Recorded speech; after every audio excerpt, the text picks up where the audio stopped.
Hello students समस्त को स्वागत करुछि नवेम्बर 14 शिशु दिवस उपलक्षे गोटे सुंदर और सरल भाषण टीए पई तेबे चलंतु भिडियोटी को आरंभ करिनबा। सम्माननीय सभापति महोदय, पूज्य गुरुजी और गुरुमा वृंद एवं एठाकार मुख्य विचारपति तथा आज ही आनंदमय सभारे उपस्थित मोर प्रिय भाई और भौणी एवं मोर सहपाठीगण, आज हेउछि 14 नवेम्बर जवाहरलाल नेहरू को जन्मदिन। एही दिन को आंभे माने शिशु दिवस रूपे पालन करू, कारण से पिला मानकु बहुत भल पाउथिले। आजिर ही पवित्र सभारे मोते किछि कहिबार सुजोग मिलिथिबारु मु निजकु धन्य मने करुछि। स्वाधीन भारतर प्रथम प्रधानमंत्री पंडित जवाहरलाल नेहरू से शिशु मानकु बहुत भल पाउथिले एवं सेमानक सह बहुत समय अतिबाहित करुथिले। तांको मतरे जदि आमे वर्तमानर शिशुमानंकु उपयुक्त शिक्षा देई तांको उचित मार्ग देखाइबा ताहले एक सुंदर भारतर परिकल्पना होई परिबो।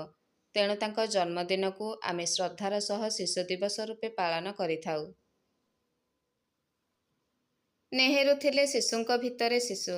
शिशुक उद्देश्य रे कहिछंती, तुम सहित गप कले मु जीवनर सकल दुख भूली जाए वार्धक्य।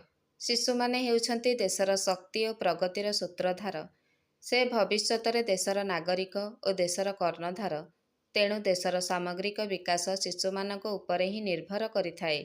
सेथिपाई शिशु माने सुस्थ और निरोग रहिबा आवश्यक। से आहुरी कहुथिले, शिशु हसिले देश हसिबो। से बेस उपलब्धि करिथिले शिशु माने ही ए देशर भविष्यत। ए देशर भविष्यत निर्भर करे सेई मानक उपरे। तेणु से सदासर्वदा कहूथिले जे कस्मिन काले सेमानक शिक्षा और स्वास्थ्य को अणदेखा कराजिबा उचित नुहे। सतरे ए मर्त्यमंडल शिशु माने स्वर्गर पारिजात पुष्प। सेमानक हसरे धरा बुके फुटी उठे सुनार कदम्ब। तेणु पिलामानकु सबुबेले उत्तम संस्कार एवं आदर्श देई गढ़िबा उचित। शेषरे पदटीए कही मोर वक्तव्य शेष करुछि। पिलामानकु श्रमिक नुहे, घरठारु विद्यालय पर्यंत अतिक्रम करिबा पई प्रस्तुत कराजिबा उचित। पिलामानक मुंडरे माटीपात्र रखिबा परिवर्ते सेमानक छोट कांधरे स्कूल बैग झुलाइबा उचित। पिलामाने सेमानकर अधिकाररु वंचित हेबा उचित नुहे, बरम सेमानकर अधिकार सहित वंचिबाकु दियाजिबा उचित। आशा करुछि भिडियोटी आपण मानकु पसंद आसीथिबो। भिडियो को लाइक करी चैनल को सब्सक्राइब करिनेबे एवं बेल आइकन को प्रेस करिनेबे। धन्यवाद।